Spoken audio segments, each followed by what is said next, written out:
October 8ஆம் தேதி முதலமைச்சர் மு.க.ஸ்டாலின் தலைமையில் தமிழக அமைச்சரவை கூடுகிறது. இது குறித்த கூடுதல் விவரங்களோடு இணைகிறார் நமது செய்தியாளர் சுபாஷ். வணக்கம் சுபாஷ், இந்த கூட்டம் குறித்த விரிவான தகவல்களை பதிவு பண்ணலாம்.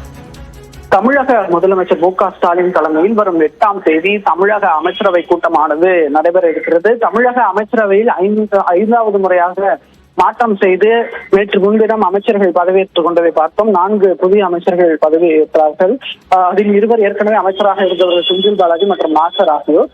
இந்த நிலையில் இந்த அமைச்சரவை கூட்டமானது 8ஆம் தேதி நடைபெற இருக்கிறது. காலை 11 மணி அளவில் அமைச்சரவை முதலமைச்சர் தலைமையில தலைமைச் செயலகத்துல அமைச்சரவைகள் கூட்டம் நடக்கிறதுக்கான அரங்கில் நடைபெறும்.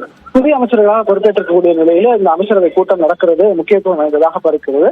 அதே போல இலாக்குகளுக்கெல்லாம் மாற்றி அமைக்கப்பட்டிருக்கிறது. முதலமைச்சரின் வெளிநாட்டு பயணம் மூலமாக தொழில் முதலீடுகள் எல்லாம் ஈர்க்கப்பட்டிருக்கிறது. ஆகவே இது சம்பந்தமாக பல்வேறு விஷயங்களை கலந்து ஆலோசிக்க விவாதிக்க இந்த அமைச்சரவை கூட்டம் கூடுகிறது. ஏன்னா அடுத்து வரக்கூடிய நவம்பர் மாதம் தமிழக அமைச்சரவை கூட்டமானது நடைபெறுவதற்கு வாய்ப்பு இருக்கிறது. அதற்கு முன்பாக இந்த அமைச்சரவை கூட்டம் என்பது மிகுந்த முக்கியத்துவம் வாய்ந்ததாகவே பார்க்கப்படுகிறது.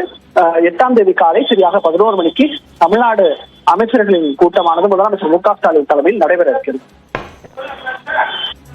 விவரங்களுக்கு நன்றி சுபாஷ்.